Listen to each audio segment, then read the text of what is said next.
Heroes, villains,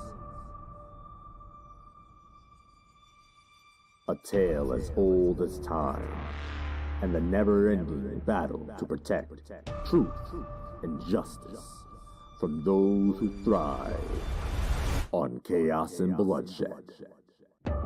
Come with us as we peel back the mask on your beloved Crusaders of Light and dive deep into the dark and twisted abyss of the most feared and hated harbingers of doom. Follow your host, Power Maximus, and everyone's favorite demigod, Lord Triage, as they take a trip down the rabbit hole that is everything super. So, are you a hero or a villain?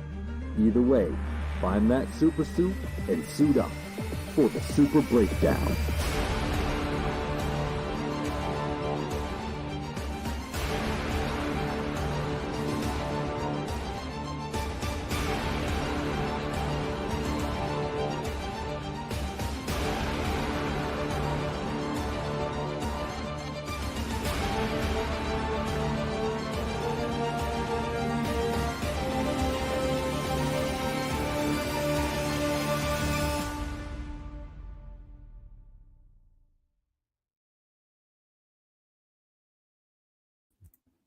What is up? We are back with another awesome episode. This is a Super Breakdown. I'm Power Maximus. We're here with everyone's favorite demigod, the one, the only Lord Triage. What's up, brother? How's your week been? It's been rather colorful, I'll tell you that much. Yeah, nah, I feel that. My week has been long and tiring, but here I am. I've been doing a lot of work behind the scenes, figuring some stuff out, learning, researching, trying to become a better man, a stand-up man, whatever that is these days. But yeah, dude, it's been a wild ride this week, and I've been hearing that from everyone. Everyone I've been talking to lately is like, yo, shit, this week is interesting. But another reason why this week is interesting is because tonight we're going to be going over the nuclear man himself, Firestorm. If you didn't know that, that just means you're not paying attention to our Instagram, which you definitely should be following us. We got some big things coming up. Our merch line's out. We got shit going on. Pay attention. Lock in. We got some things going on for you. We are currently streaming live on Facebook, YouTube, Kick, and Twitch. So check us out wherever you get your favorite streaming content. Bro, so let's start this off. So Firestorm, the nuclear man. Where is he coming from? Like what is his powers? What is his abilities? Like, who is the nuclear man? So the nuclear man is actually not one person, it's two. In most incarnations. All right. So the nuclear man came about as a result of the ultimate. He's almost like the ultimate science experiment. So a physicist by the name of Martin Stein was researching something called the Firestorm Matrix, which basically give you access to all the knowledge of the atom and how to manipulate matter at the atomic level. There was a local college student by the name of Ronnie Raymond, who happened to be protesting around the area where Martin Stein worked at, and the protesters accidentally sort of triggered a bit of a meltdown. And in the process of this happening, the Firestorm Matrix kind of went how do we say, nuclear, and as a result, the energy spread to Professor Stein, who was unconscious at the time, and to Ronnie Raymond, and it fused them into one person, which is the resulting person was Firestorm.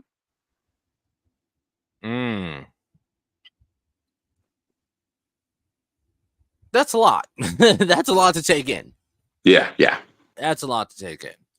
So with his first publication being in Firestorm: The Nuclear Man #1, which came out like March of 1978, I do believe. Created by Gary Conway and Al. I never Milgram. Yeah. So it's like he said, it starts off wild. Like most most heroes in DC, it starts off with a bang. Literally, Literally all starts with a bang. I mean, shit. Take Batman for instance. That started with a bang. this one's more of a big bang, but I see what you did there. I wish I had my soundboard back. But yeah, so most people may know Firestorm from watching the Flash series, which is a part of the Arrowverse on CW. So that's where most people probably know him from, and we see him played by none other than the Arrow's little cousin, Stephen Amell's little cousin, Robbie Amell, who is a great actor. I just really wish that we were able to see more of his acting creds. But then we also see Martin Stein.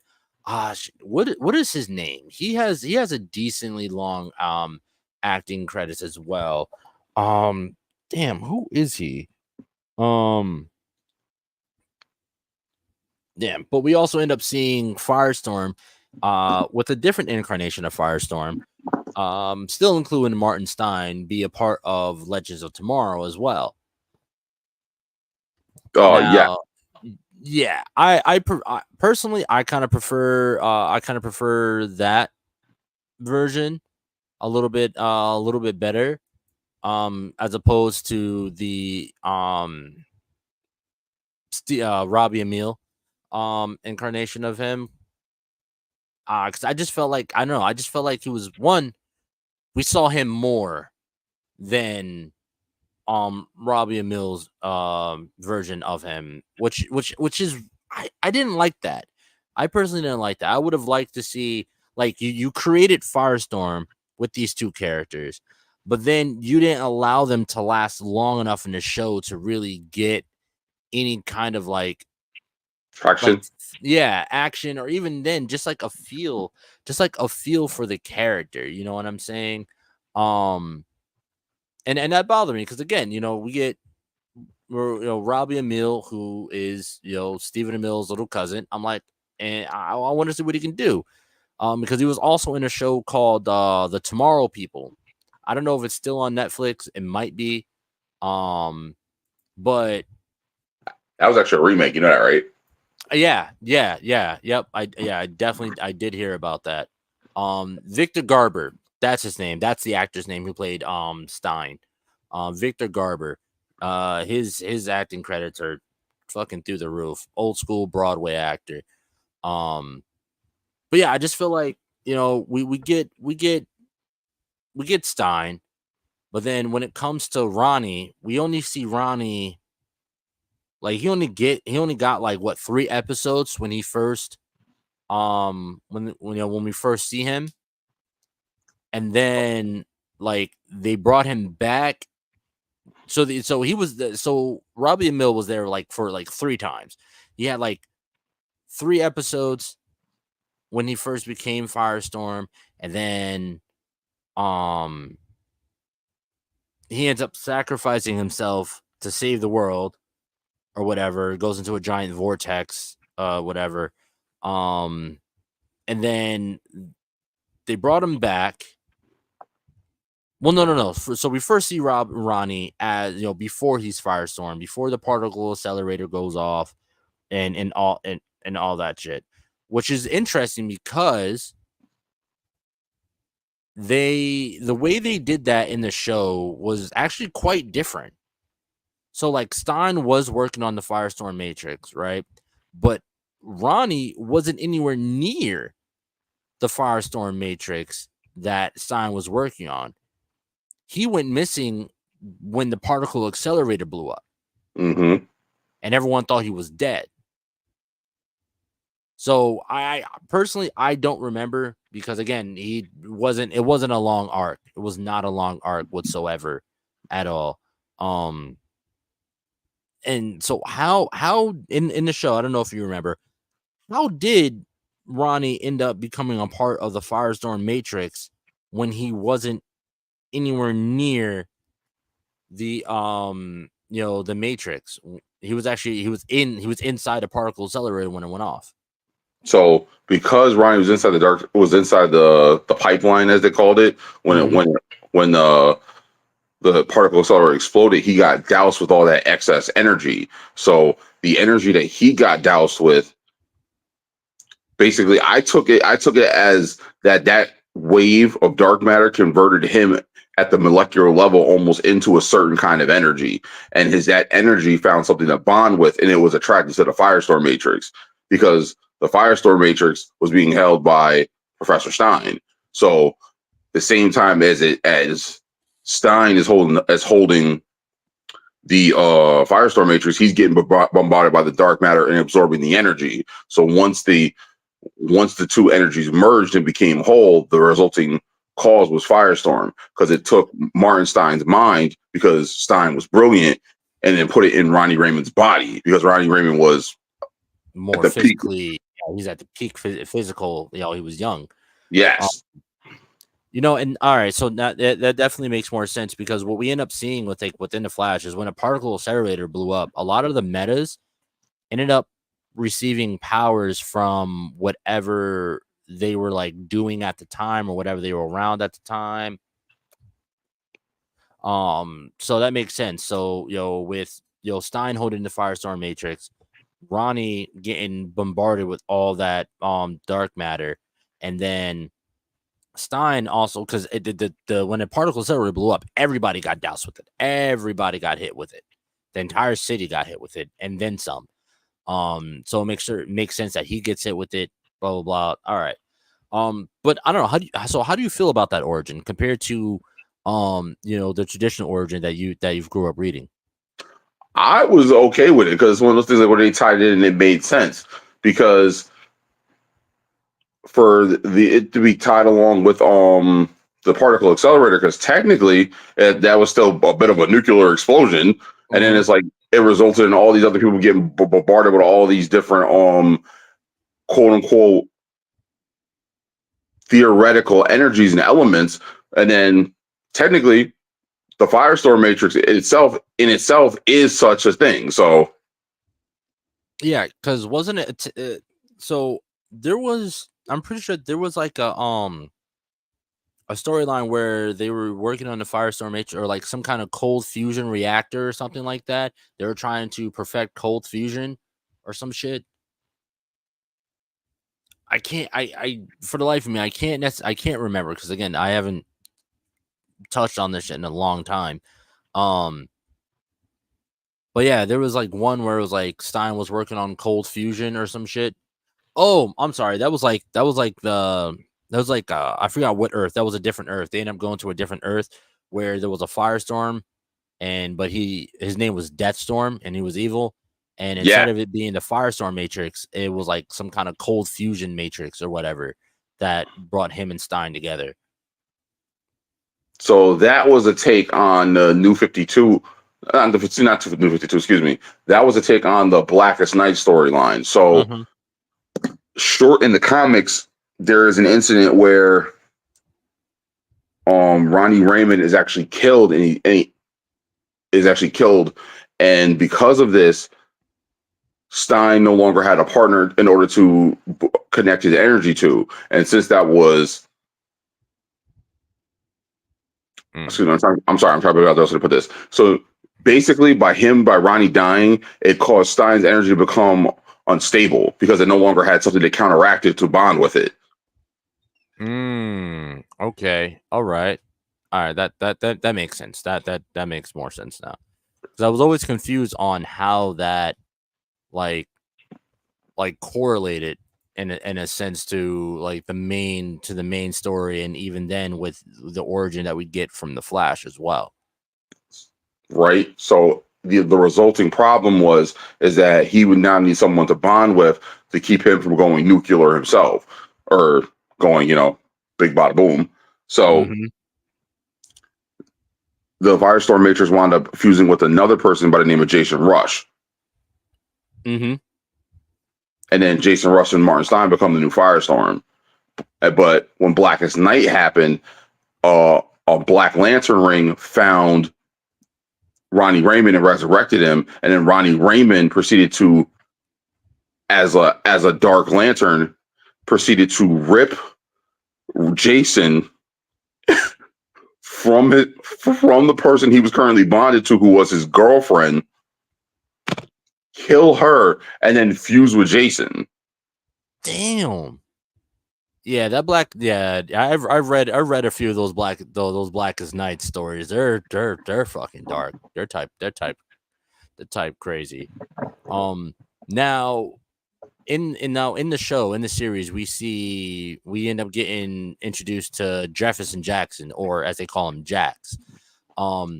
So was Jax supposed to be the Arrowverse's version of Jason? Yes and no. So to me, Jax was a classic take on Ronnie, because Ronnie was a jock. He played football, he played basketball, and then it was like he was also very good with his hands, because if you watch the Flash TV show, you see that Ronnie worked on the pipeline as I'm not saying necessarily that he was a mechanic, but that He was was an on. engineer. Excuse me. Yes, that's what I was looking for. So I think that that Jefferson Jackson was supposed to be like the best take on both him and Ronnie, because Jason Jefferson Rush, was a mechanic. yeah, excuse me, because Jefferson was a mechanic, so he wasn't quite an engineer, but he was good with his hands. Mm-hmm. And then it's like Jason Rush was supposed to be someone who had worked alongside Martin Stein, so he was actually highly intelligent. And Jason Rush was black. Yep. Oh, okay. I see. Okay, I like that. See now knowing that I didn't know that at all.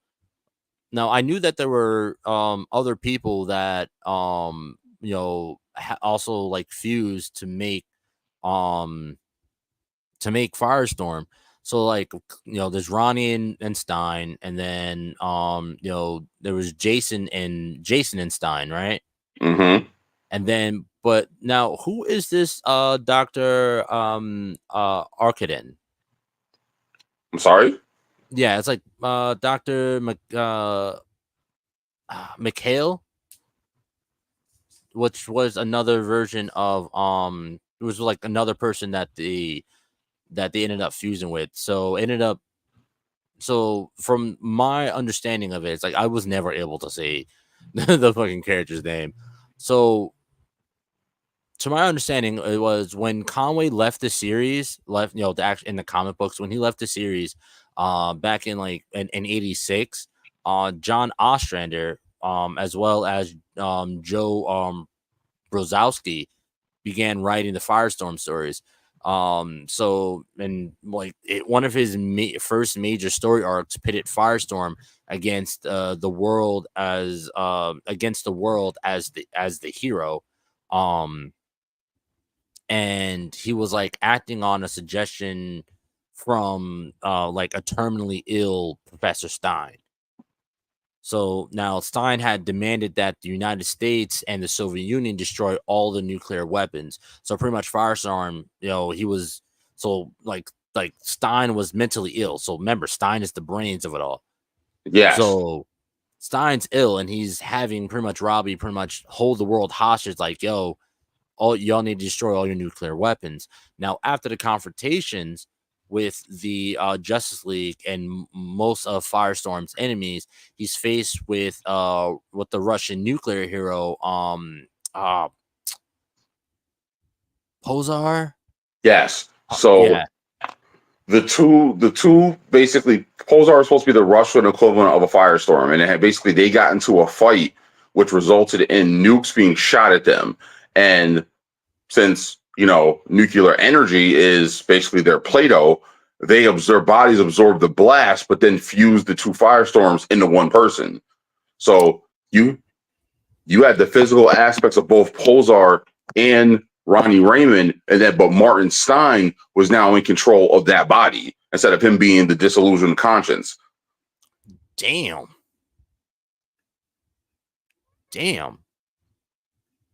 that's that's powerful. That's a character that can literally destroy the fucking world. But that's one of the reasons why it makes sense in hindsight, because when you see Ronnie Raymond and Stein for the first time as Firestorm, Stein is in control of Ronnie's body.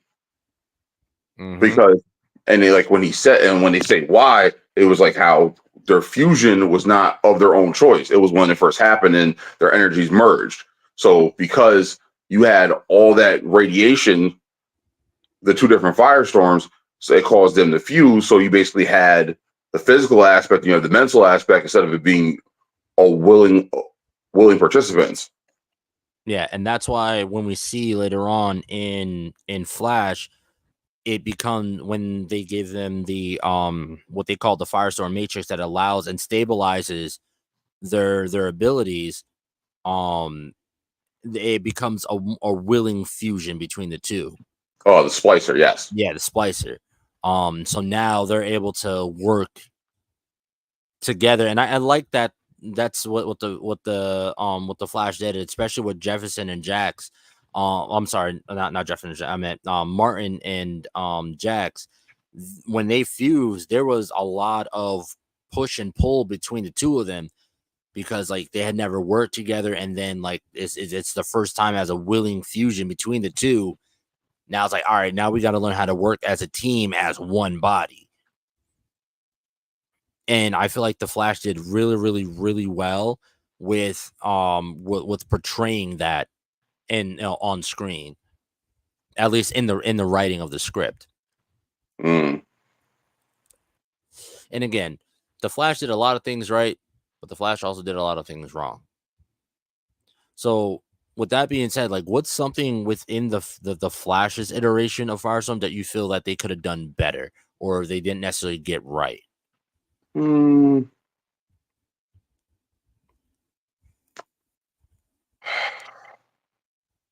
Well, it's going to be one of those things where I think it might have been just budget and the translation from literature to screen. Because I know sometimes that is a problem. It's as simple as some things just don't translate well. So I'm thinking in my mind that they could have showcased the broader spectrum of his abilities a little bit better. So, excuse me, sorry. So, how so? So, what are that's another that's one thing that we haven't touched on yet. So, that's a perfect segue right there. So, abilities. So, from clearly he has pyrokinesis, but it's like an advanced version of pyrokinesis. It's like nuclear pyrokinesis is what I call it. So let's break it down. What are some of his abilities? So he's an alchemist. That's one of my favorite things. Oh, yeah.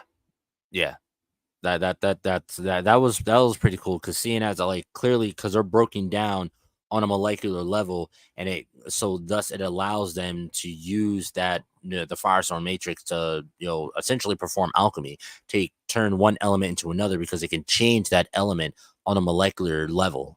Mm-hmm. Type of motherfucker that you want to be real good friends with as a coal miner. Fucking fool. Yeah, he can rearrange matter at the atomic level, but he has to understand the molecular structure of the element he's manipulating. And that's easy when you have a scientist for a brain. Nuclear physicist. Even then, that's even better because nuclear physicists, you have to know the molecular structure of all these different compounds. And as we all know, like there are trace amounts of every compound known to man within everything. So like everything is a part of everything. So I just find that cool. It fucking makes him like fucking broken. And right. Like I said, a good friend to be. Yeah. See, he can project these nuclear energy blasts. And then the other thing is that he can manipulate his own atomic structure. So, and this is one of those things like I always thought that was really interesting. So if he could manipulate his own atomic structure, like does that mean like he could heal himself or like reduce his body from things it wouldn't need? So like not needing to eat or drink type thing, or like For example, like you were born with certain organs that can be removed from your body. like your appendix and shit. Yeah. So it's like if he could manipulate the structure of said organ or of his own DNA, could he remove those things altogether? That will make sense. That would also make him able to pretty much become anything that he really wanted to be, really. Or here's another one. Like for example, you know what fight or flight is. Yeah. So say he could manipulate that part of his body and put himself in a current state in a current stage of that. It'd be like being in an adrenaline high. Now try to imagine fighting like that. So constant heightened sense of all your senses are heightened: smell, touch, hearing, sight. Wow. And there are plenty of things that cause the body to break down and decay, from Parkinson's to cancer to diabetes to all these different things. Like if Firestorm could manipulate the molecular structure of himself, he could in essence become the perfect being because he could manipulate all those things out of his body. Exactly. Because like separate, let's say, because they do in Flash, they unfortunately with the unfortunate, they, I'm not gonna lie, I was really sad when spoiler alert if you haven't watched Flash. I don't know what to tell you. It's been out for too damn long right now. But like when they actually did finally kill Stein, they did it the same way in the comics with him having a terminal mental illness. And then having him, he's like, I'm gonna die anyway. So he ends up sacrificing himself to save Jefferson. So like separately, they're still technically, they're still human. But now when they fuse together, like you said, wouldn't they be able, none of those illnesses or anything would be there because they're able to, on a molecular level, modify their body. They could literally undo all that shit. But now here's the thing, like, let's say with like, a mental illness, like a terminal mental illness. So like, let's say like, um, um, dementia or, what's the other one that starts with an A? Alzheimer's. Alzheimer's, yes. So with stuff like that, they, your brain is decaying. So let's say, all right, so they'll be able to maybe get rid of, the disease or the illness that's causing the decay. But now, would they be able to reverse the effects of that illness had, or is the damage already done? Well, here's another thing too. If they, in essence, if they could understand that and apply it, how come they couldn't do that to other people? Oh shit. Or give someone said issue. Damn. Like that'd be like him touching someone in the stomach and giving them stage 4 stomach cancer.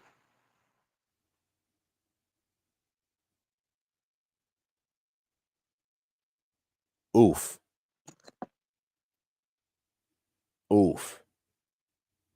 Now that also goes into like something like a density control too. So then they would be able to change the density of any of any object. So they can touch someone and change the molecular density of their body, and next thing you know, they can either make them fucking float into outer space because they changed the density. Now they're incredibly light, or they can change that and go the opposite way and make them incredibly like heighten their density. Now they're incredibly heavy and it crushes them to death. Right. Damn. Now and even then with molecular reconstruction, that means that clearly we just talked about it. They can change their body and stuff like that. But that also goes into teleportation now too. I don't. It ends up turning into a form of teleportation because then they can break down their molecular structure, move and be able to move from one place to another, and reconstruct themselves somewhere else. Oh, like the way Goku did with all his transmission. Yeah, you're not wrong. You're not wrong. Oh, yeah, yep. And then that gives them in a form of a phasing ability too, with intangibility. They can just fucking walk through walls and shit like that. And then, like you said, accelerated healing. And then with the density control, that gives them flight, besides the fact that they're fucking shooting nuclear jets out of their feet. But the density control gives them flight as well. Super strength, speed, stamina, durability. That fucking molecular reconstruction, it fucking pretty much gives them a whole fucking line of powers that they can do that just stem from just that one ability, like we talked about last week with the Hulk. The Hulk can't fly, but he can damn near do it because of how strong he is. He's able to use his strength to propel himself through the air. And that, what happened? Falling with style. You call me a damn fool. No, but yeah, pretty much, yeah. So that's literally them, using that concept of like, all right, so we have this power. How can we use this power? We can, break our bodies down on a molecular level. That means we can walk through walls. That means we can go from one place to another place. That means we can make ourselves fucking intangible. People can go through us. We can accelerate our healing. We can change our density, fly, shit like that. All from technically one ability. That's to me, that's fucking dope. And so now let me put it this way. So we've all watched X-Men 97, right? Yeah. And so I feel like a part of the thing that I feel like makes a true hero or makes somebody truly like a problem is, like you said, not the power that they have currently, but what they're able to do with that power. So look at Gambit. We all know Gambit as the one who's able to, he can throw cards really well and he can make them blow up. But now on the other half of that, it's like, all right, so but his real power is turning the potential energy of an object into kinetic energy. And we talked about it before when we talked about Gambit. He technically can touch the earth, use the earth potential energy because it's in a constant state of motion, and turn that into kinetic energy and pretty much blow up the whole fucking world. That's what makes someone a problem. It's like, all right, I have this one ability. I'm technically a one-trick pony. But now, what can I truly actually do with that? With this one trick? It's all about how it's applied, how the power is applied, and this is like a prime example of how that power is applied. And to me, that's what truly makes someone a problem. Because like, look at Nico Minaro. Or was it Night Witch? All right, that's what they call her. Sister Grimm. Sister Grimm. What I was thinking Night Nurse. My bad. I'm sorry. Yeah. For Sister Grimm, she has this staff that does dark magic, but it's also kind of like it's unpredictable sometimes. All right, so she's a one-trick pony. She has a magic staff, but now it's how she uses her mind to use that power. Right, so the way it works for her is it's voice. It works on her voice. So if she says stop, but she can only use that word once to make it do this thing. So now she has to think of other words that mean stop in order to use that spell again. And so now she's using her brain in order to manipulate her power. and that's something that I've always enjoyed and always loved is heroes or characters that have a power, but it's their mind that ends up being the true power here. You know what I mean? Their mind is what, opens up a wealth of possibilities of what they can do. You know what I mean? Shit, Spider-Man, he's fucking incredibly smart. Look at the shit that he does with his webs. You know what I mean? He uses his brain to think, okay, well, I have this power. What can I do with it now? All right, I can crawl up walls, but now how can I use that crawling up walls? What can I do with that power? What else can I do with these incredibly sticky palms and feet? No shade to Winnie the Pooh at all. Jesus Christ. But like I've always fucking enjoyed that. And like Firestorm is definitely one of those characters that, again, he has the mind of a nuclear physicist. And so like what he can do with that with that one ability is fucking immense. So that's one thing that I've always enjoyed about the Firestorm character, the nuclear man. It's always fun to think about, you know what I mean? Like, you can think about Wolverine, is his healing factor. It's amazing, right?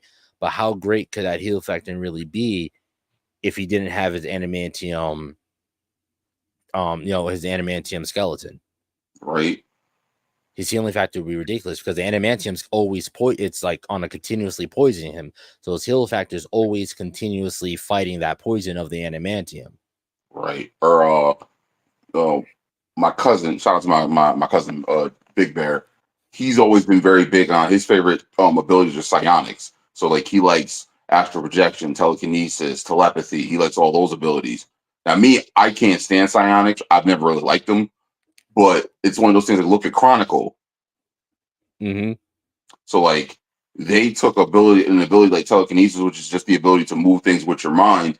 Like, all right, well, if I can stop a baseball that's like weighs about, I don't know, let's say ballpark figure, 8 ounces, that's thrown at my head at 100 miles per hour, why couldn't I lift myself at 200 pounds and push myself at 100 miles per hour? Exactly. Exactly. Telekinetics being able to give theirself the power of flight, be able to lift theirself, propel theirself, and shit like that. Using your mind as like, all right, cool. And again, like I said, cool. Yeah, I got these superpowers. All right, but the main question is, what can I do with these powers? Like I said, even then, I'm working on creating a character. You know what I mean? That uses blood. All right, well, what can he has hemokinesis. Hemokinesis, you can control blood, the bloodbender. But what can you truly do? Okay, we've seen Katara do it with bloodbending. You can move someone's body. We talked about in the Avatar. All right, well, now you're able to move someone's body. Now, are you able, in Avatar, are you able to make them bend? Use their powers and abilities, and that's where we decided, oh, chi bending is a thing. With my characters, like, all right, he can, hemokinesis to control blood. What can he make that blood do? All right, cool. He may be able to control someone else's body, but all right, now he's able to, use blood. Now he can coagulate that blood, which means clot that blood up, and he can use that blood as an armor now. Or he can clot that blood and turn that blood into a weapon. You know what I mean? Now, off of that one ability, hemokinesis, he now has armor and weapons on top of being able to control his opponent's body. Or let's see, you're a Full Metal Alchemist fan. Absolutely. With Saul J. Kinley. My level 7s, if I said that name incorrectly, I apologize. Like, he was the Crimson Alchemist. Like, he would touch people and turn them into bombs. Exactly. Oh, damn, my fucking god, dude. He was a fucking monster. He was a monster, dude. Oh my god. I gotta go back and watch Full Metal again. I gotta go back and watch Full Metal again. Like that, both Brotherhood and Full Metal were fucking amazing. But now, like, it's fucking, it's mind blowing. It's absolutely mind blowing, and to really think about it, it's like, all right, I got these powers, but in reality, your mind, your brain, and your mind are end up becoming your greatest ability. We got people like shit, even fucking Superman, even Superman. You know what I mean? He has all these fucking abilities, but now it's about what he does with those abilities that makes him Superman. And I hate to say it, in reference, like, okay, he has, it's not just flight, but he has super flight, which means he can fly super fast. But now look at what they did in the fucking movies with that shit. He's like, all right, I need to rewind time. Fucking flies around the world in the opposite direction of its rotation and reverses the world polarity, which honestly, yes, granted, it makes no sense, but on a scientific, oh shit, I can't talk. Scientific level, everyone would die. He would kill everyone in the world. I mean, yeah, I feel like it's one of those ones like where it looked good on paper, but realistically, it's just not there. Neil deGrasse Tyson. So Neil deGrasse Tyson was a big part of. Interesting enough, Neil deGrasse Tyson was actually a big part of Superman's origin. Did Right? not know that. Yeah. So That makes sense. he actually talked about it. So Superman's clearly his original origins was that Krypton exploded and they sent him to Earth, as they sent him to Earth. So apparently the way Neil deGrasse Tyson put it was that there was they were doing a comic book and they wanted to add him into it.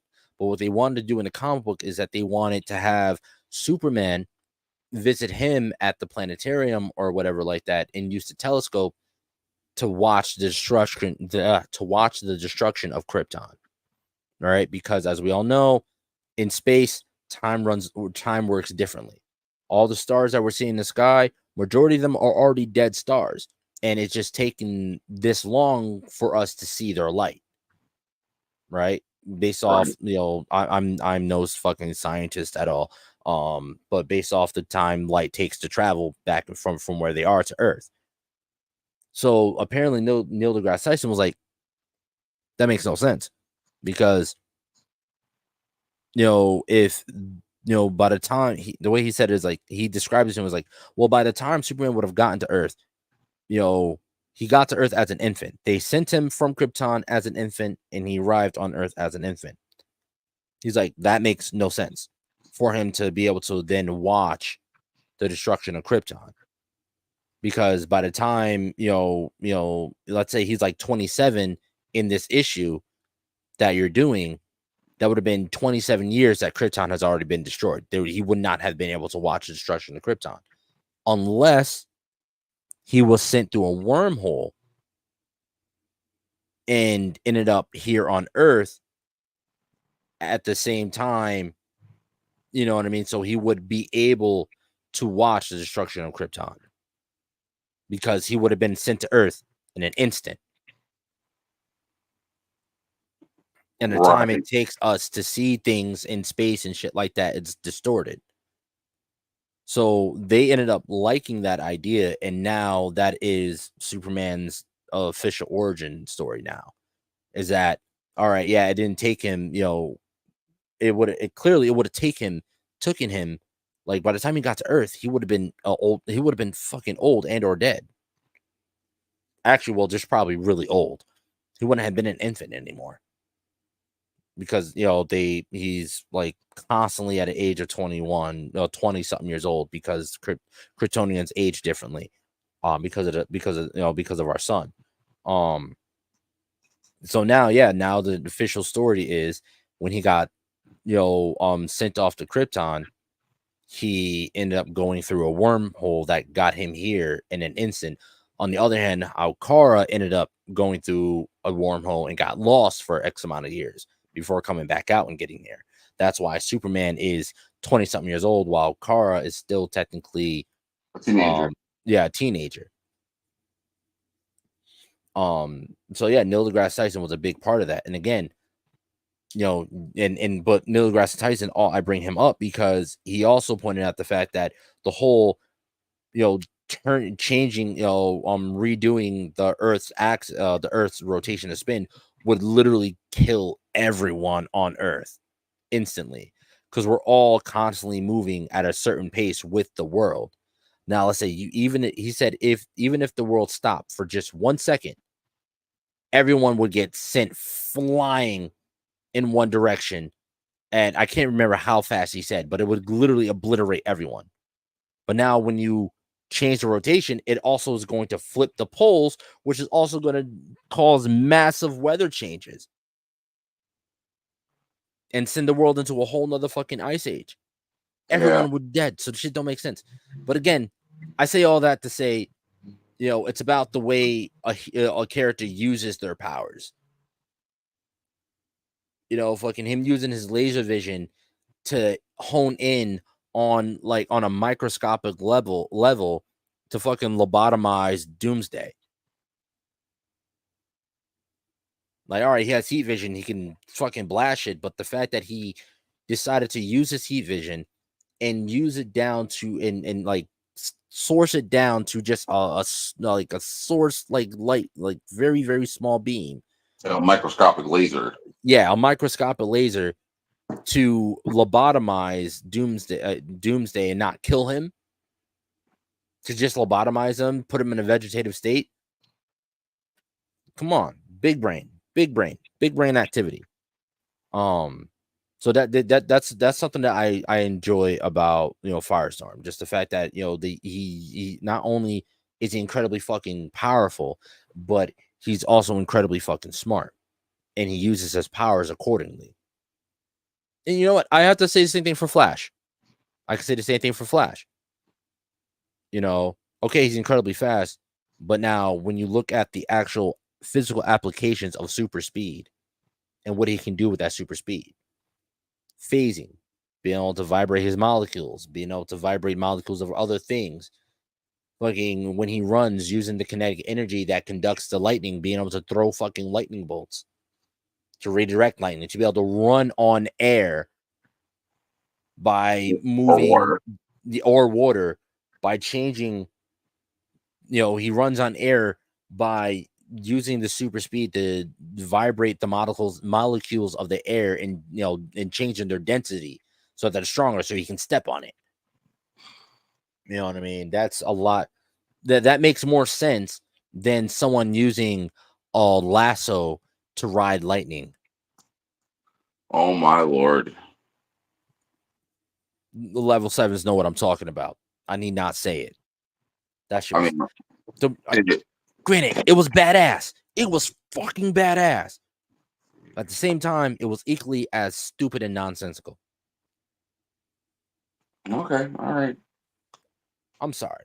It's badass. It was definitely it's fucking badass. So I got a question for you. Yeah. Which aspect of the Firestorm matrix would you think you partake? The physical part or the mental part? Physical. Absolutely. I don't know, because I just did a whole metabolic test, and it said that I have the body of a 36-year-old. I'm 29. So I don't know. I honestly don't know. Clearly, I mean, I'd say if the other half of the Firestorm Matrix was smarter, clearly they'll take mine, and I'll just be the 29-year-old body, the 29-year-old with the 36-year-old body. But honestly, I would honestly say more so I'd be the physical aspect of Firestorm instead of the mental. If I was to say for you, I'd say you'd be the mental as well. I'd say you'd be the mind. Just because you're incredibly fucking intelligent, and fucking somebody gives you superpowers, that fucking terrifies me. I appreciate you. Yeah, it terrifies me for a different level. I know somebody that if they got superpowers, it terrifies me because I know what they would do with those powers. You, on the other hand, it terrifies me because I feel like with you, the possibilities are endless. Like it will be unpredictable. For me, it will be unpredictable. You know, I know somebody that I know for a fact, if they woke up tomorrow morning and had superpowers, the world is fucked. Royally fucked. You, on the other hand, I'd be more scared because I wouldn't know. I wouldn't know. Like, you're the type of motherfucker to wake up with superpowers, wouldn't say shit to nobody. You wouldn't act different in any fucking way. But the person I know, they wake up tomorrow with superpowers. I'm probably the first one that they're gonna fucking call. And if I woke up with superpowers, everyone knows what I'm gonna do. So I'm no real threat. Everyone knows what I do. I'd be an anti-hero. I'd be like, okay, you know, I'd be a hero based off my own morals. You know, not the, oh, this is good and this is bad. No, I'd be the judge, jury, and executioner. You know, yeah. So it's not too bad. You know what I'm gonna fucking do. But no, bro, yeah, I think you'd definitely be the mind because you'd be very unpredictable. Okay. So if you had to be bonded with someone, who would you be bonded to? So someone has the mind with me as the body, and someone has the mind. Yes.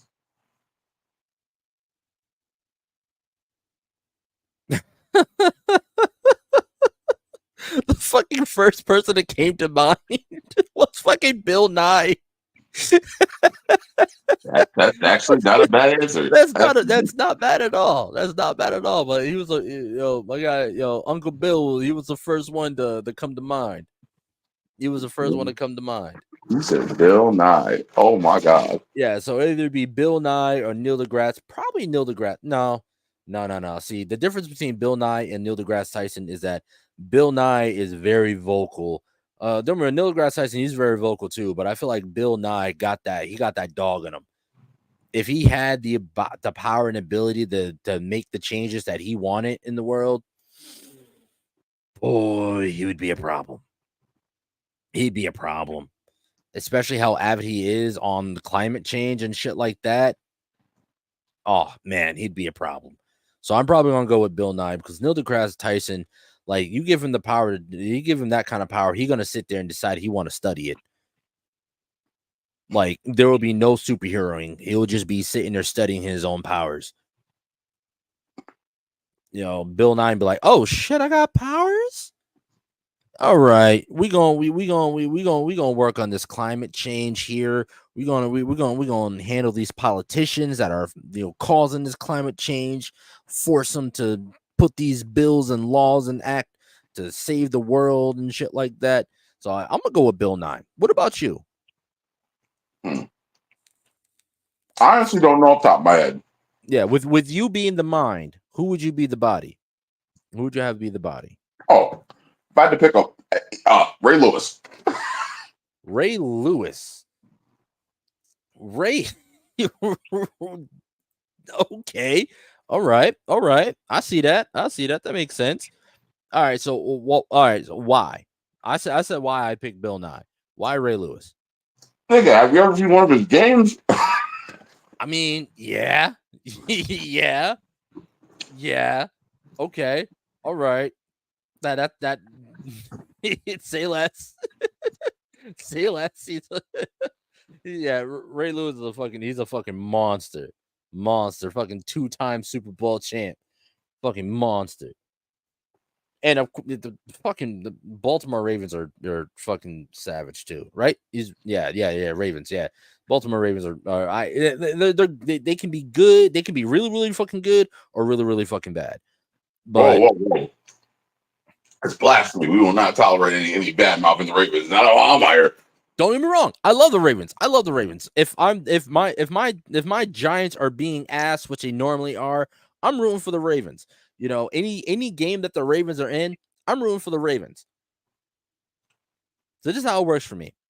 I'm a Giants fan. I understand. I get it. I know. Trust me. All Giants fans know. We know. All right. But if I'm not rooting for the Giants, It's either the Ravens, Packers, and Steelers. Not in that order. Not in that order. Fuck the Patriots. Fuck the Cowboys. Only Patriots I have knowledge of Schenectady. Amen. And it burns my britches that they decided to go with Patriots, but I understand. But yeah, no, Ray Lewis, that makes sense. That makes sense. And again, I don't want no hate because I chose a white guy as my other half. I don't want no hate. But at the end of the day, it doesn't matter if Bill Nye is black or white. He's one of those guys that no, hell no. Bill Nye is invited to the cookout at all times. At all fucking times. I don't give a damn. That motherfucker raised us. All them damn, all those damn Bill Nye videos. Every time the goddamn substitute teacher came in, decided to play Bill Nye. Absolutely. I'm about to be 30 years old, and I'll still bust a move to the Bill Nye theme song. Bill. All right, but no, yeah, we're getting off subject. Let's take a quick break. Let's hear from some of our podcast friends and our indie comic book creators. Let's see what they got to say. Going on, everybody, Lloyd Jones with Midnight Comics here, and we'd like to introduce you guys to our show, The Indie Breakdown, a show where we break down your favorite indie comic book characters' power, stats, and abilities, and get them ready for an eventual indie versus matchup. All Indie Breakdown episodes go live first on Spotify and on Patreon, with them eventually showing up on YouTube. So if you guys want to check out The Indie Breakdown and learn more from your favorite indie comic book creators, now's the time to do so. We hope you guys decide to tune in, and remember, until next time, midnight is coming.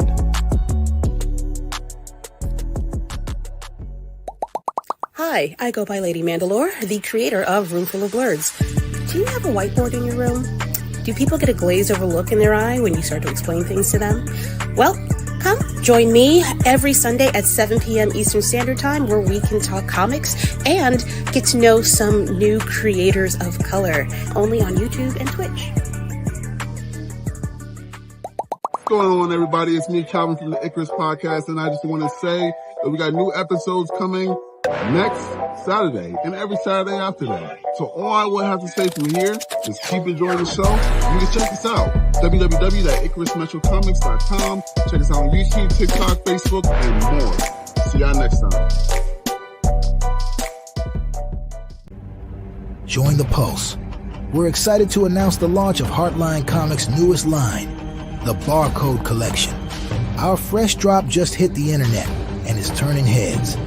Imagine this, you're rocking our merch, and friends can scan the barcodes to instantly connect with the Heartline Comics website. It's a game changer. Stay ahead of the curve and never miss a beat. Subscribe to our website for exclusive alerts on the latest merch drops and the newest comics hitting the shelves. Be part of the Heartline community and show off your style with pride. Trust us, you don't want to miss this.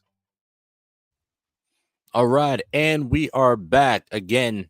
Midnight Comics, Lady Mandalore with Roomful of Blurs, Icarus Studios with Icarus Podcast and Icarus Comics, as well as Heartline Comics and their Barcode Collection. Man, they're doing some big things.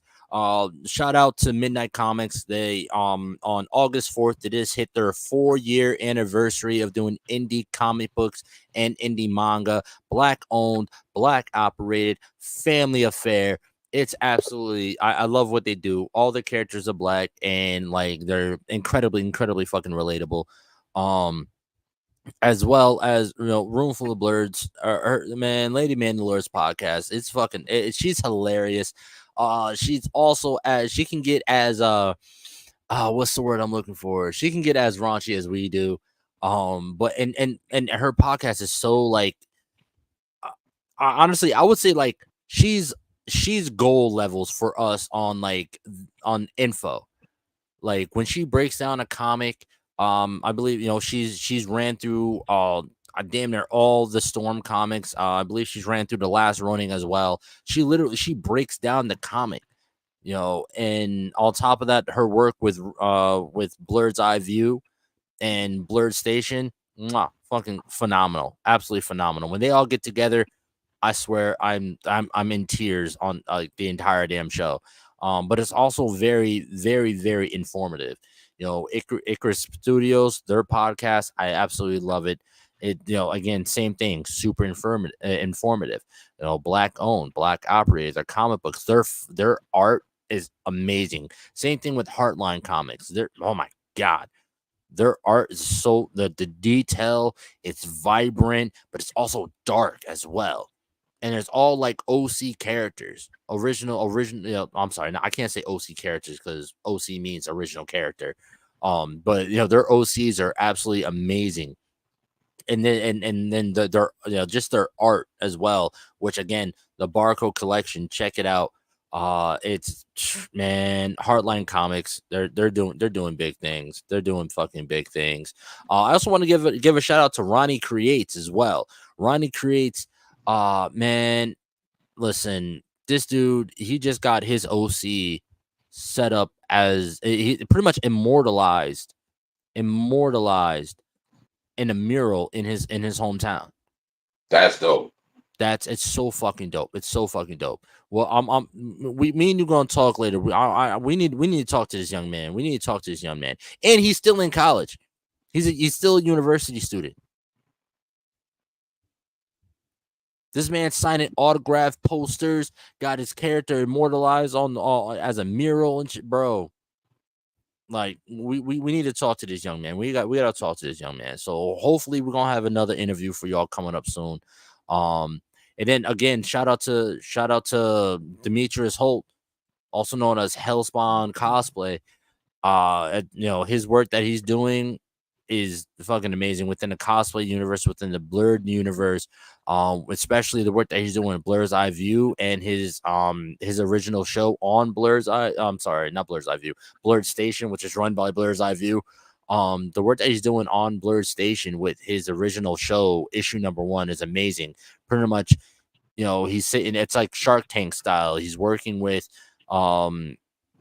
it's like it's a show where indie comic book creators can pitch their comic book to them, and they'll, you know, it's like a kind of contest, and they'll decide if they want to, they're able to help it get that first issue out, that first publication out, which is why it's called, you know, issue number 1. The Blur community going stupid right now. The Blur community is going fucking stupid now. Shout out to RCD World with their DreamCon. Oh my god, fucking god, bro, we got to make it out to DreamCon. It sucks that the next DreamCon's going to be in Houston, Texas. Man, we need something a little bit closer, just a little bit closer to home, because man, those DreamCons be getting turned, bro, be getting turned. What I see. Dude, and then we got people like Cleo Thomas. For those of you who don't know that name, you probably know the movie Holes. You probably watched it 15 million times as a kid, but my boy Cleo Thomas is a 0 in Holes. For those of you who don't know, my boy Cleo Thomas is going wild. The last BlurCon, he cosplayed as his usual cosplay as Powerline, but then also cosplayed as Gambit. Like, man, it's going fucking crazy. It's going so fucking crazy, man. But now we're gonna get out there. We're gonna get on that. We definitely gonna get on that. So now, from when it comes to Firestorm, from his origin to what we see be done within the Arrowverse on Flash, like, where would you like to see them take this character?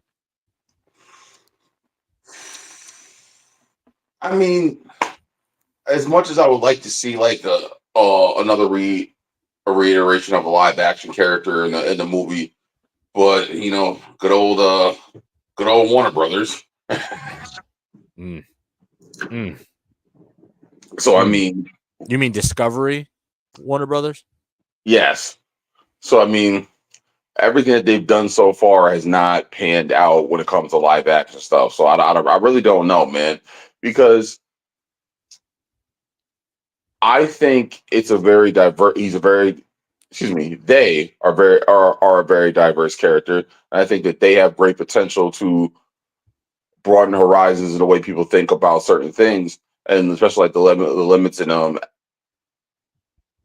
and potential for their powers. But I don't know, because like the live action ones we got so far in the television series, like with Legends of Tomorrow and The Flash and all the crossovers, I didn't hate none of that. But my issue is that, once again, we were just scratching the surface of what these characters could truly possibly do. Yeah, I definitely agree. I will like to say I do feel like Flash did him really dirty at the end there, at the end of the Flash run. With that whole Deathstorm storyline that he did, where he was like some other being that taken control of Ronnie's body or some shit and tapped into the Firestorm Matrix. Well, no, yeah, it was Deathstorm. Yeah, Deathstorm. And was tricking Caitlyn and Frost and shit. And I feel like they did him real dirty with that. I would have to agree with you. I agree with you 100%. My reasoning is that I feel like Firestorm is too big of a character for them. Like, even though he's like in comic books, not really, but like as in like his potential goes way beyond what I feel like DC is capable of doing right now. And my hopes for it in the future are very low. Very low. Because again, like you said, the potential that they have, it's ridiculous, and they haven't shown us that they can handle. They can barely handle these base level characters that they got now. They're like, fucking what we got, Superman Legacy coming out, and who do we have in Superman Legacy? All right, we got Superman, Mr. Terrific. No shade to Mr. Terrific, really. No, not too much shade to Mr. Terrific, but we got what? They're doing what? Guy? They're using Guy Gardner, Green Lantern. Yes. And then we get Hawk and Shire is in there as well. Yeah. So my question is, the fuck is that team? What is that team?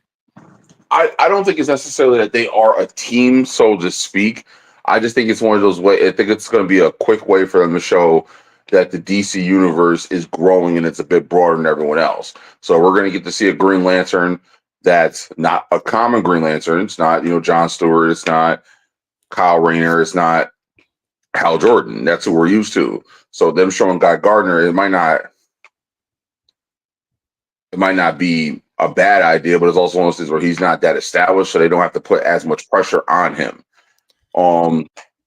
With the Hawks, we saw Hawkman Carter Hall. We saw him in the Black Adam movie. Shout out to Idris Hod. Yes, I salute you, my brother. And I think he did a great job playing that character. I just think the character himself wasn't explained well in the writing of the story. Oh, quick little sidebar. Did you know that he's actually a watchmaker? He has his own watch line? I did that. I didn't know that. That shit is fucking fire. And that he made the watch line specifically based off of Hawkman. Yeah. That shit, when I found that shit, I was like, bro.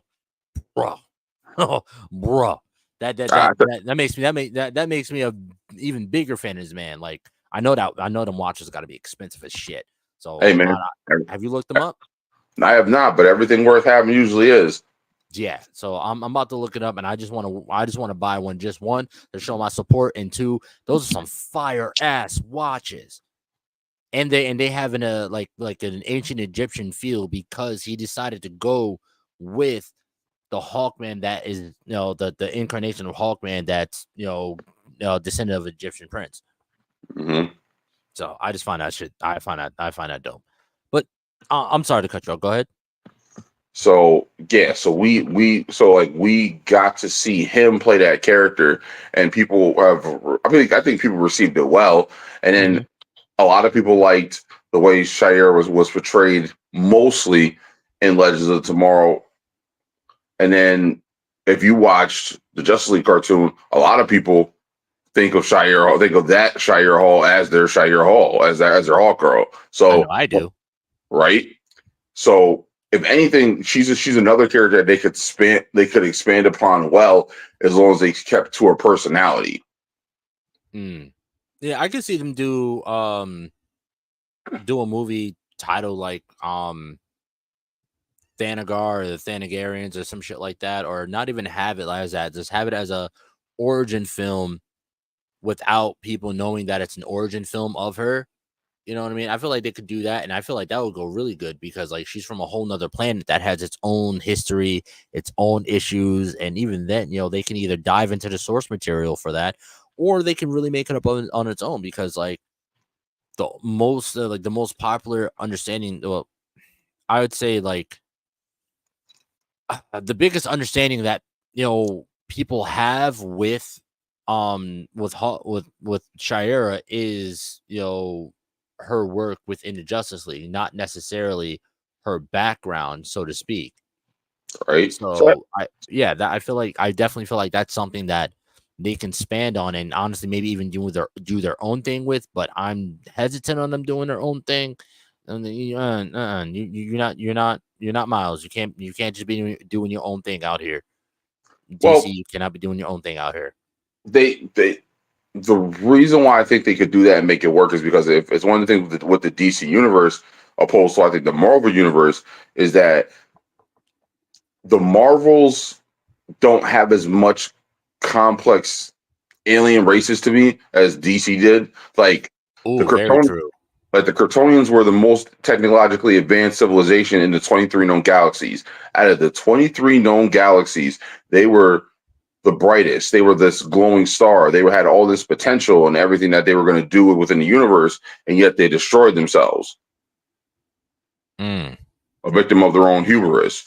Because depending on the version of the story you read, whether it be the de facto leadership telling Jor-El that he couldn't tell the planet's people that the planet was about to explode, or everything that happened with them creating Doomsday on accident because they were trying to create a super soldier, like all that stuff ties into it's like your arrogance is your own doing. Or look at the Martians.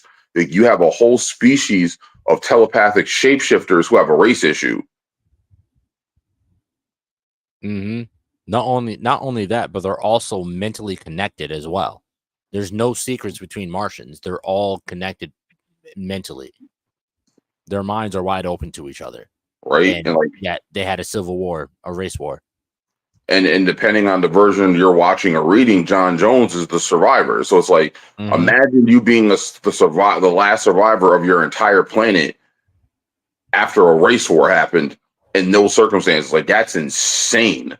Yep. And it's like, that could be, especially like with modern day and the way things are going in the world in the United States, you could tie all that together and have everyone appreciate that. Oh yeah, absolutely. Absolutely. No, so I'm but here's my thing. Like I said, I just feel like, and now breaking it down to like his powers and his abilities, they won't. I don't think they'll be able to properly portray that. Again, based off of what we've already seen them do with characters with power potential or power scale on at that level, I don't know. I just haven't been impressed. It's to the point where they're going back to basics. They're going with the fucking creature commandos, and I don't know shit about the creature commandos. I don't think anybody really knows and or cares about creature commandos. You know what I mean? But I can also see it as well. James Gunn. Clearly, this is not his first superhero run. But I also feel like this is what he's doing. He's going back to basics. Rebuilding from the ground up. I still feel like so here's a big difference between DC and Marvel. DC, a lot of the times, a lot of their comics, even with Batman, like when Detective Comics, and for those who don't know, that's what DC stands for, Detective Comics. When they first aired, they didn't start Batman off with an origin story. they didn't, so a lot of their characters didn't start with origin stories. They started off as already established characters, and then later on down the line, they gave them the origin. But on the other hand, with Marvel, a lot of the characters started out with their origin stories. And if you take a look at what each individual story is doing with their live action, with each individual company is doing with their live action, they're sticking to that. When we look at Marvel, we see, we hail Marvel as, they did it the right way. They locked down the formula. They got the formula. But in reality, they're just doing what they've always done. When they introduce a character, they introduce them from the origins and build their way up. Or they introduce them as established character, but within that issue or within that run, they reveal their origin story. DC never really did that. They figure it out later on down the line. And again, that's what we see them doing. They're like, all right, you guys, but it's also like, I get it as well. They're also not like, they're not, you guys aren't stupid. You guys know our characters. Y'all know who Batman is. Y'all know who Superman is. Y'all know who Flash is. Y'all don't want to know. You don't want to see their origin anymore. Y'all know who they are. But what they're failing to understand is that, like, the origin of a team, you're having all these different personalities coming into play. So you need to establish the character's personality, because their personality is built off of their origin. So their origin builds their personality, and then that personality is what gets taken in to working in this team of 6-7 other personalities, right? Mm-hmm. And that's the thing that I feel like DC was missing with that. They were just, here's a team, everyone's coming together. All right, but now, why are they coming together? What's driving each of these individual characters to come together, aside from the fact that, oh, okay, this is a bad guy, I have to fight this bad guy. Oh, I met somebody else that fights bad guys. No. The way it's normally done in the comic books, because that's what we want to see. If we want to see the Justice League, we want to see the Justice League come together, how they do heroes coming together in comic books. They don't just up in one day and come together. No, here's a Superman run that ends up tying into this Batman run, that ends up tying into this Wonder Woman run, that ends up tying into this Flash run. They each had their own individual comic runs that, by the end of those comic runs, ended up having to force them to come together for this big bad situation. You know what I mean? And that's what Marvel did with their movies. They ran their movies like one would do a modern comic book run. You want to bring all these characters together, you need to give them a reason, an individual reason why they would come together. You have all these solo characters that don't work in a team. They're not just going to up and decide one day, oh, I'm going to work in a team. No, they need an actual reason to come together. So I personally feel like, with that being said, it's going to be rough. I mean, they probably could do it. They probably could, but they're going to really need to put a lot of time and a lot of planning, and, maybe even they give him his own movie. But even then, and again, when they give him his own movie, they have to do it as a, like, the viewer not knowing that this is what they're going to see. Right. Well, I mean, it could be as far as one of those things where they did tie it together, like just like how you see Barry Allen get his powers with the whole thing with the particle accelerator. Now, that's not necessarily something that's canon to Barry getting his powers, as Barry is struck by lightning. But it's like, if they tied it in, so it's like it was something along the lines of like, all right, this affected maybe this group of people. These couple guys become villains. These couple guys become heroes. All right. Or if they do something along the lines of, like Vision said that it's basically a cause and effect. Like, when you have someone with a certain level of power, their opposite, or someone who has another level of power will appear to oppose that. Exactly. Yep. Yeah. Like, for example, say like they do the whole thing like where Firestorm got his powers from the Firestorm Matrix, which is something that Professor Stein had developed, but instead of like it being the elder Professor Stein, say like his like son was handling it or his daughter. So then you have two young people now who are fused together. And this young person might be smart, but they're not as smart as Stein. And now you have these two people who are completely inexperienced having to deal with this situation. And then let's say like this same explosion created like Killer Frost.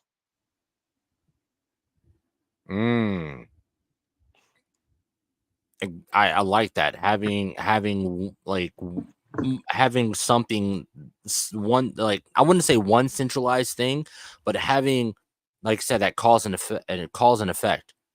You know, this one person's story, like things that happen in this one person's story ends up, the effect of that ends up affecting someone else who now their story, now they're in a spiral. Their story is starting to extend. It changes the course of their life. Yeah, let me put it this way. This person's story ends up changing the course of someone else's story, and now by the end of that person's story, they've changed someone else's course in life. It's a cause and effect. Everything's connected. What you do today can affect someone tomorrow. And that would be a really good way for them to kind of draw all that together. And I don't know if they want to, when they do, I'm interested to see the way they do it. So I have to see Superman Legacy. I'll watch it. Hell, I'll even pay to watch it. Just to give them that boost. Hopefully that they take my money and do something good with it. Yeah. No, I agree. I'm interested to see if they could pull off Firestorm. I'm interested to see where they end up taking the character of Firestorm. If they're going to go the route of straight from the source material, or something along the lines of your idea, not have it necessarily be Ronnie and Stein, or Jason and Stein, have it be someone else that becomes Firestorm. And have those characters still there in it, you know what I mean? Or have it like, it's later on down the line. It's later on down the line, and someone, and they've passed the torch, no pun intended, to two other people. They transfer the Firestorm Matrix to two other people. And now, they have to quarterback this new generation of heroes kind of thing. I don't know. I would like that. But my overall thing is I just really hope that they actually do the character right and do the character justice, because my problem with DC is that they have not been doing their characters justice. And it's no pun intended, it being a Justice League. Come on, how are you not going to do them justice? I feel like they didn't do them too much justice when it came to the Arrowverse. They did good. But just in the end, they fell apart towards the end. And then in the movies, it's been a big back and forth. Like I said, they'll have one massive hit, movie, one big win, and then now the next 2-3 movies are lackluster. And then they'll have another big hit, and then the next 2-3 movies are lackluster. I don't know about you, but I enjoyed Blue Beetle. I thought Blue Beetle was good. I like Blue Beetle. I think the issue of Blue Beetle, and it's like, but see, this is the issue that you have with the superhero movie, is that the villain has to be better. Like, that was not. I agree with you. The villain for it really didn't stand up very well.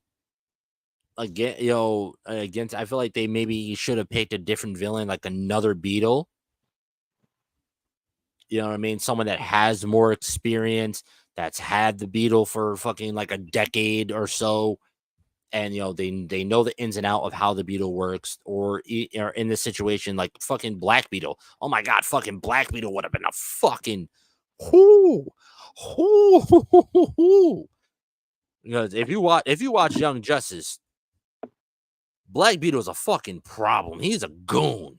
He's a fucking goon with the shits. With the shits. You know what I mean? But again, I feel like, what's a recent DC movie that was a fucking hit?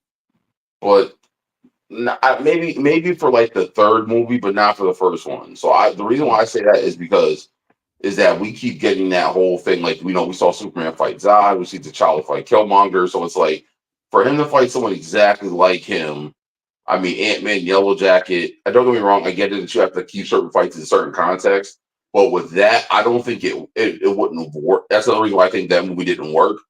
So it's like, for example, like, say he had fought someone, whatever the case may be, then the second villain was someone who could like neutralize his armor, or he had to figure out a way around that.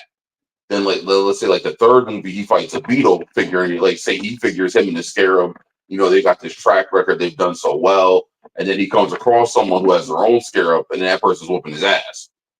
Yeah, and really makes him, and that builds for better character progression there too, character development, because again, he's thinking he's the shit, and then he gets his ass handed to him by somebody who really is the shit.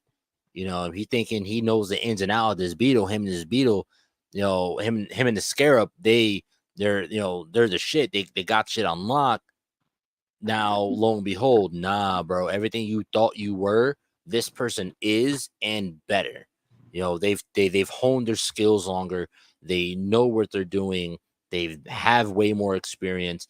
Now it pushes the character to now level their self up. Oh, now they got to get better in order. It's the fucking the hero story, the classic hero story. Oh, and let's not forget the Reach. Oh, the Reach. Oof. That could work as well. So yeah, just I don't know, for a character like this, I just want them to do it right. And I think that's what everyone really wants when it comes to these superhero movies, is they just want to see the characters that they love, reading about, watching in the animated series and stuff like that. They just want to see them done right in live action. And for me, I see that as, if you're gonna, because I love team ups. I love team ups. I love superhero team ups. I feel like I'm Deadpool in that aspect. I love team ups. I love hero team ups. You know what I mean? But I want them to be built up to.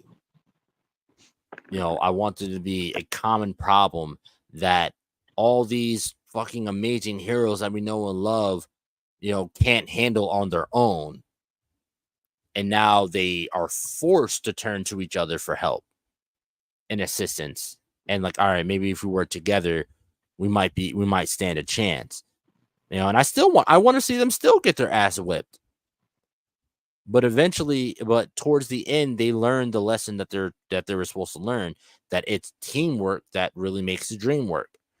Ended up working together to take down the big bad. That's the way I would like to see. So if they were to do Firestorm in there, I think like the kind of like Team Flash kind of way that they were doing it was a good way for him to have a superhero team up and a good introduction to the character. So that would be cool if they did it like resemble that way. I just want them to do it right.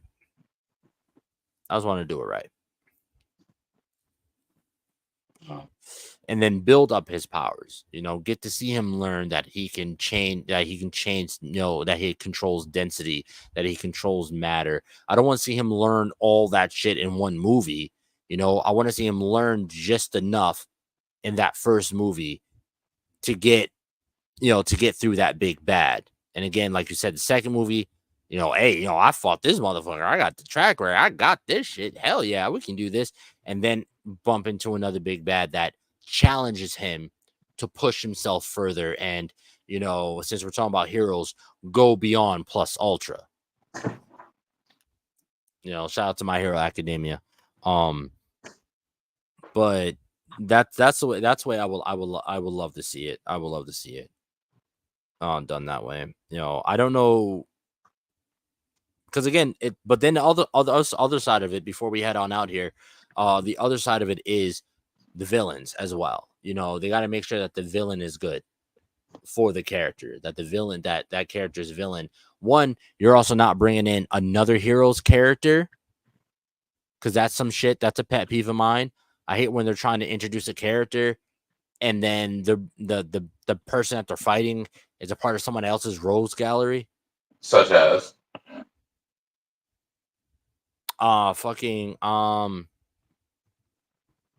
damn it, I knew you were gonna ask that, and I had the person in mind, and then it went away. Oh, fucking Batwoman. There it is. Batwoman. You know what I mean? Fighting someone else's rogues gallery. So I just want to make sure that they're bringing those characters in and making sure that even then, it doesn't even have to be a big bad per se. It could also just be an event that they're trying to prevent. That they have to push yourself beyond, because a lot of people forget about that part too. In a movie, it doesn't have to be a big bad. It could also just be an event, a bad event that they're trying to prevent from happening. You know what I mean? The person that's in charge of it doesn't have to be super powered. To me, they don't have to be super powered. They can just be a really fucked up individual, but they're smart enough to have set in motion a chain of events that can cause a lot of fucking bad shit to happen. And now it's up to the hero to, one, figure out what bad thing's going to happen, figure out who's behind the bad thing happening, and then 3, figuring out how to stop the bad thing from happening. If they do all those right, they got a decent superhero movie. Not everything has to be super powered against super powered. You know what I mean? You see fucking Superman saving cats from trees all the time.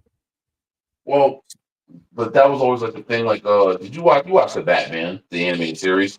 Yeah. I actually recently rewatched it all the way through, and I was thoroughly impressed. So like again.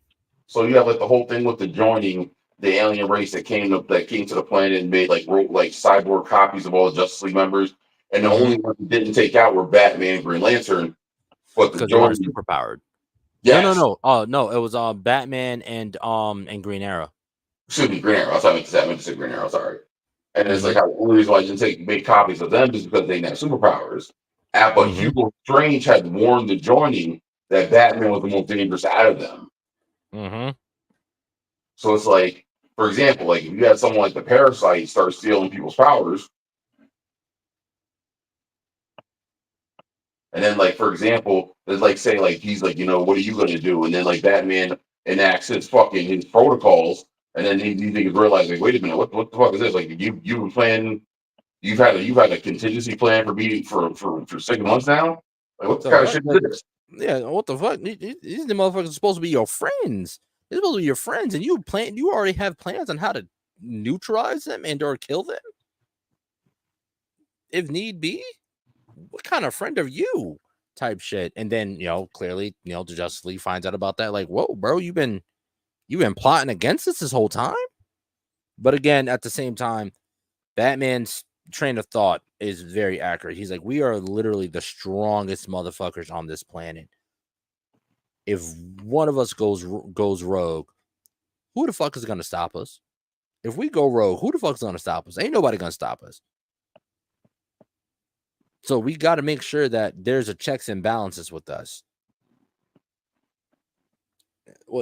So that in that aspect, I fucks with Batman on that aspect. There's got to be checks and balances. But also, I feel like that's also, not to get sidetracked before we head out, but that I feel like that's also a little bit of Batman's non-super insecurity coming in there too, because he's like, hey, yo, man, like, shit, me, bro. I'm one of the only motherfuckers I ain't got superpowers in this motherfucker. Oh, hell no. Best believe I'll be ready to take one of y'all motherfuckers out in case y'all go stupid. Because, hey, I need to be ready. I can't be caught off guard by Superman. Get caught off guard by Superman, your head's getting crushed in a millisecond. It's just smart business in that point. But yeah, before we head on out, bro, you got any other final remarks?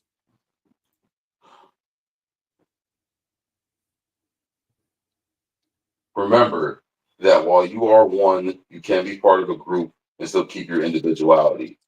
Mm-hmm. And that when it comes time to get the job done, out of yourself and into the team. Mm-hmm. You want to go over the Hawks next week? What was that? You want to go over the Hawks next week? Yeah, fuck yeah. Let's do it. Yeah, hell yeah, let's do it. Let's definitely do it. Actually, depending on how things go, I might have another plan. But if my plan can't be enacted this week, we'll go over the Hawks and then we'll do my plan next week. All depends on how things play out. But no, for me, my final remarks, I absolutely agree. I absolutely agree. When you're, you can still have your own individuality while you're working in a team, but just know when it's time to do that teamwork, there's no I in team. Respect the other people that are doing what they're doing, because like you're a part of that team for a reason, just like they're a part of that team for a reason. They have skills and abilities and stuff that whoever put y'all in a team together, that person earned that spot just as much as you earned your spot. That person put that work in to be a part of that team, same way you put that work in to be a part of that team. So same way you want them to respect your stilo, you need to respect their stilo. Stilo. It's an old term. I was raised by parents that were born in the 80s, bro, and grew up into it throughout the 90s. So pretty much, if you want them to respect you for the shit that you got do, for the shit that you do, you need to respect them for the shit that they do. You know what I mean? Especially if because at the end of the day, everyone has their own set skills and abilities and shit like that. So if you're a part of the team, everyone has something to offer. Just because they're not offering what you are offering doesn't make them less a part of that team. You know what I mean? That means whatever they got going on is going to benefit the team altogether, whether it be fucking football team. All right, y'all all running up and down, scoring goals and shit like that. But don't be shitting on the fucking water boy over here. Because at the end of the day, y'all niggas won't get not a thing to drink. Y'all be some dehydrated ass motherfuckers on this field. You know what I mean? So respect everyone that's a part of the team.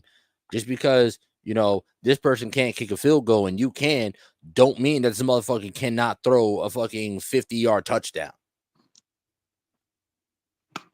You know what I'm saying? Just respect everyone for the abilities that they bring to the table. Everyone got something to offer, and respect them for what they got to offer. Because honestly, they don't need to offer shit. They ain't got to offer you nothing. They ain't got to offer their help.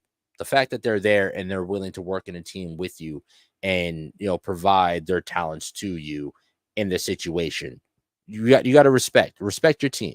You can still do you and be you and feel how you feel about you. But at the end, you got to respect the team. Respect the team. That's how I feel. And I don't know. That's it for me. Just respect the team. But no, yeah, we will update y'all on what we doing next. If my plan does not come to fruition, we will be going over the Hawks next week. Both Carter and Shira Hall. And that's going to be fun because there's like about 3-4 different iterations of their origin stories. Man, listen. Oh shit. Okay. All right. That's gonna be an episode. That's definitely gonna be an episode. But all right, y'all. we will definitely catch y'all next week. We will let y'all know. And as always, remember, fuck prep time. Fuck prep time.